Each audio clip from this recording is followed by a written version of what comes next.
Hi guys, I will show you another art journal page today, and I just start here on that's, I think, leftover cardboard packaging, whatever. I can't really tell you, but doesn't matter.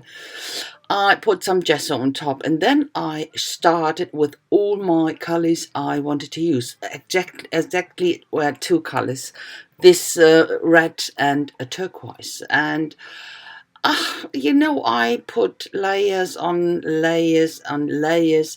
I used the red, I used gesso again, and I used turquoise again. So I always alternate between them. Here I get some paint off with the paper. I'm trying different thing to put paper on and off, and that's what I really like to do. And yeah, it gives me quite I have such a fun to do that. It's really fun. I like to work with paint and get my fingers dirty. Here I remove something with a wet or damp cloth before I start putting some paint on top again. And you can go on with stuff like that endlessly, but yeah, at some stage you might be pleased and then you can go on. Hi guys, ich bin's. Ich werde euch heute eine Art Journal-Seite zeigen, und was ich hier mache, ist eigentlich so das, was ich wirklich, wirklich gerne mache. Ich fange an ich habe hier zwei verschiedene Farben, mit denen ich arbeite, einmal ein Rot und ein Türkis. Natürlich immer mal wieder eine Schicht Gesso in Weiß, die ich benutze. Und was ich mache, ich trage diese Schichten von Farben in verschiedener Art und Weise auf und nehme sie auch in verschiedener Art und Weise wieder ein bisschen runter. Ich habe angefangen mit dem Rot, habe dann mit einem feuchten Tuch oder erst mit ein bisschen Papier was abgenommen, dann mit einem feuchten Tuch wird wieder was weggenommen, dann wieder eine Schicht Gesso mit dem Türkis dann drauf. Und dann mit hier jetzt, erst mit einer Rolle und dann jetzt mit dem Spatel. Also auf der verschiedensten Art und Weise versuche ich, die Farbe raufzubekommen, entferne wieder ein bisschen was, einfach auch um eine verschiedene Struktur auf das Papier zu bekommen. Und ich versuche immer, oder ich lasse die Farbe immer erst trocknen, bevor ich eine neue Schicht aufgebe, weil ich nicht möchte, dass sie sich vermischen. Wenn ich eine weiße Schicht Gesso drauf packe, mache ich das einfach nur, damit das Türkis zum Beispiel auch rein Türkis ist und nicht sich verändert dadurch, dass das Rot durchscheint und so weiter. Jetzt habe ich wieder ein bisschen was abgenommen, wie ihr gesehen habt. Das vermengt sich jetzt ein kleines bisschen mit dem Türkis, aber es bleibt nicht so. Ich gehe dann wieder drüber ich denke, diesmal nehme ich eine Rolle und benutze weißes Gesso. Genau, ganz genau. Und dann gehe ich wieder drüber mit einer Farbschicht. Ich glaube, diesmal ist es dann auch wieder Türkis. Ja, habe ich schon da oben auf meiner Matte. Und ja, im Prinzip kannst du sowas endlos machen. Aber irgendwann, denke ich mir, ist man zufrieden und dann kann man anfangen, eine Seite zu bauen. Aber bis jetzt hat diese Seite noch nicht zu mir gesprochen und noch nicht gesagt, wo es denn hingehen soll. Darauf warte ich dann immer. Und dann höre ich auch auf mit meinen Schichten und fange dann an zu arbeiten. This page didn't speak to me yet. And didn't tell me what it wanted to be or where it wanted to go. So that's what I most of the times do with my layers. I'm putting layers on and waiting for the page to tell me what it wants to be. And what I discovered while I was working on it, that something was laying around here on my table, and that is this leftover cut out, a die cut, and I thought, I had put this red paint on top, and it wasn't dry, so I took this piece and removed the paint through it, and that was the first step. I didn't leave it like this. I went on with the flow But first of all, I went over all the wet areas and removed it through this little die cut. So, jetzt habe ich hier neben mir liegen gehabt dieses Stanzteil ausgestanzt. Und da habe ich gedacht, als die rote Farbe war noch feucht, ja, das nehme ich jetzt so als Stencil oder als Schablone und kann dann dadurch die Farbe aufnehmen mit einem feuchten Tuch. Das habe ich dann auch gemacht. Und zwar in der kompletten feuchten Farbe drumherum. Und dann gehe ich jetzt weiter, habe nochmal diesen Cutout oder dieses ausgestanzte Teil genommen, darüber gelegt, wo ich vorher die Farbe weggenommen habe, bisschen Gesso drüber mit meinem Finger und dann gehe ich mit dem Türkis rein. Das mache ich einfach, um wieder ein reines Türkis zu haben und dass das Rote nicht durchscheint. You know, I put the die cut back onto that area where I removed the paint, put some white gesso on top, and when that is dry, I put some turquoise paint on top. I do the gesso bit because I wanted to have a pure turquoise and I didn't want the red shining through it. So, okay, and I'm going with the flow, and then I thought, oh, I would like to have the same pattern but with the crackle paste, but with crackle paste. So, and that's why I die cutted another piece on this scrap paper. I glued it in with this tape because I didn't want to work so neatly, you know. Otherwise you have to be so carefully working, and I didn't want to go over the lines, so that's why I glued it in and left the paper around. So, ich habe dann hier gedacht, ach, das wäre super schön, so das gleiche Muster nochmal zu haben und dann mit Krakelierpaste. Da habe ich dann einfach nochmal das gleiche ausgestanzt, habe das wieder ins Papier geklebt, dann braucht man nicht so ordentlich arbeiten, weil es ist eigentlich dann schwierig. Ich wollte nicht über die Ränder, sondern einfach nur in diesem Muster bleiben. Ganz einfach, dann baust du dir selbst so eine kleine Schablone.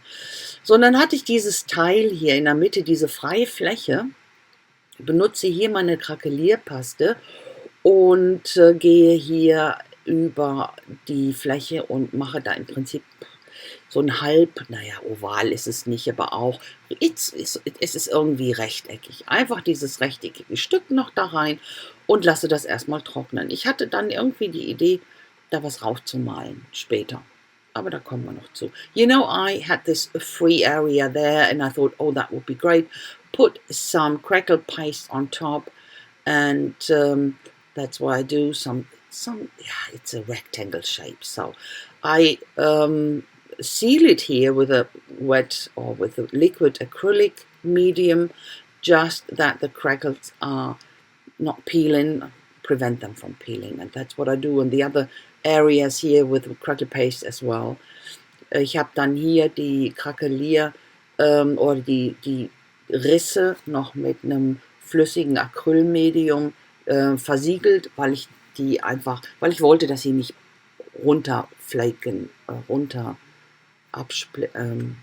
ihr wisst schon, was ich meine.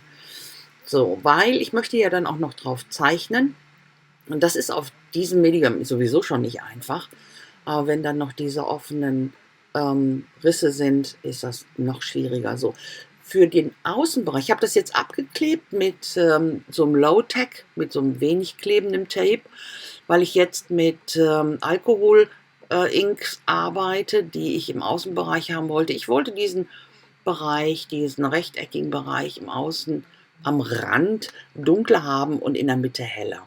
Das funktioniert hier ganz gut mit meinen Alkohol-Ink und das war jetzt einfach nur ein Versuch. Ich hätte auch was anderes nehmen können. Aber ich wollte einfach sehen, wie sich das verhält dann auf der versiegelten Fläche. You know, I'm using alcohol ink here. You could see that I used a low tag to mask off my area here. And I used my black alcohol ink for the edges. I wanted to have the edges darker and lighter in the middle. And it was just a try. I wanted to find out how the alcohol inks are reacting on the sealed crackle paste, and I could have used dark acrylic paint actually, so, but it was just a try. So drawing directly on that piece of crackled paste area there would have been, I think, a bit too ambitious with trying to erase and stuff like that. I need to erase a lot when I draw, so that's why I do it here on parchment paper first. Then I'm using this paper where you can trace with and do it this way, and that works quite good actually. I was pleased with my result, and now I can work on it. I won't colorize it actually. I will stay in this gray, black and shading type.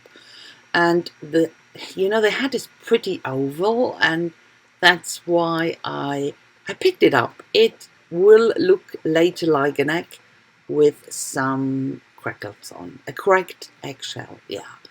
So, ich habe dann hier, weißt du, wenn ich zeichne, ich muss immer viel gradieren, darum habe ich mir gedacht, da auf der Krakelierpaste zu gradieren, wird ein bisschen schwierig.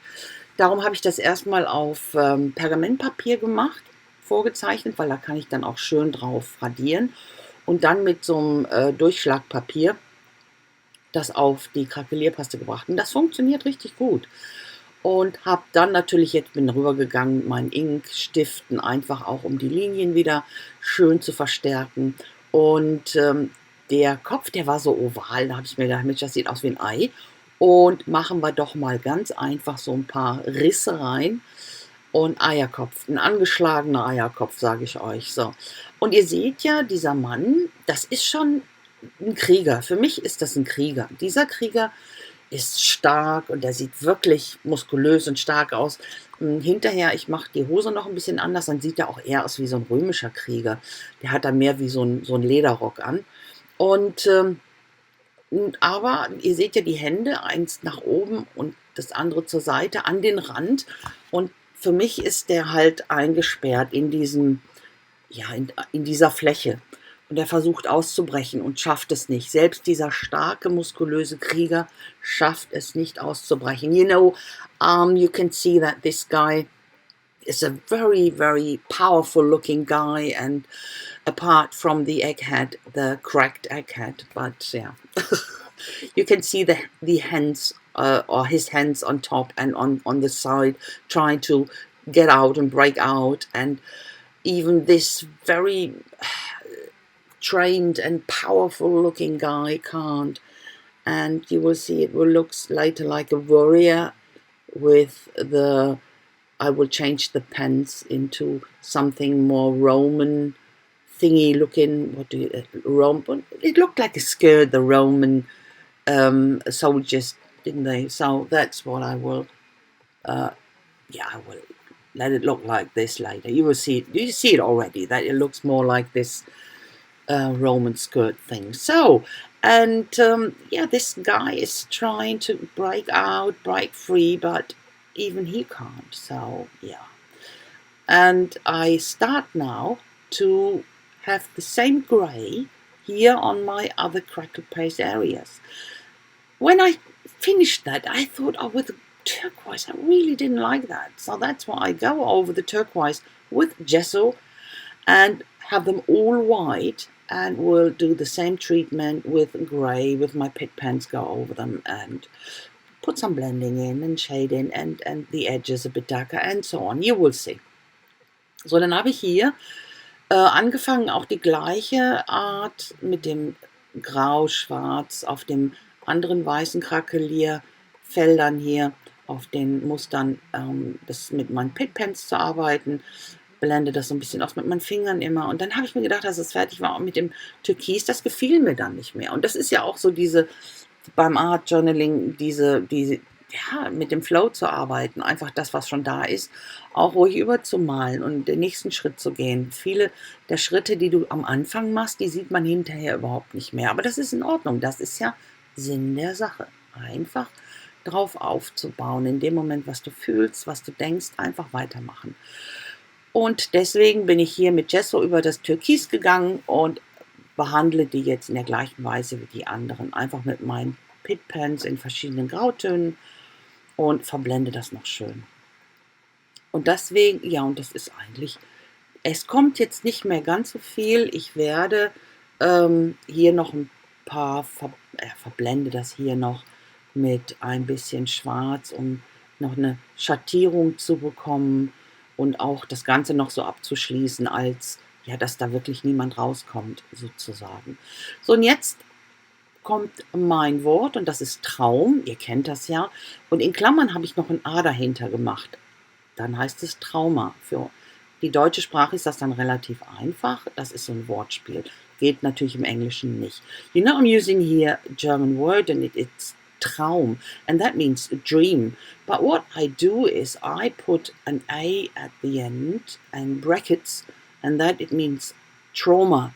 And in German, the word Traum and Trauma is only one letter more. It's different in the English. It's dream and it wouldn't work, but it's a play with word in German. So sometimes that works as well.